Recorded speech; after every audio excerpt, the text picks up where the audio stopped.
কেকটা বের করে নিলাম। দেখুন নিচের পাশটাও কত সুন্দর হয়েছে, একটুও পুড়ে যায়নি। ইন্ডাকশনে কেক বানালে, আমি সব সময় ইন্ডাকশনেই করি, গ্যাসের চুলায়ও করি, ওভেন নাই, এখনো কেনা হয়নি। তারপরও কেকগুলো আমার খুবই পারফেক্ট হয়।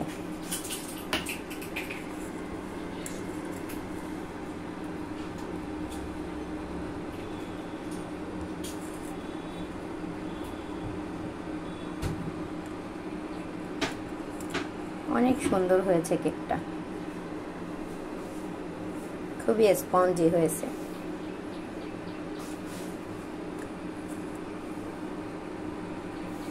দেখতেই পাচ্ছেন যে কতটা স্পঞ্জি হয়েছে।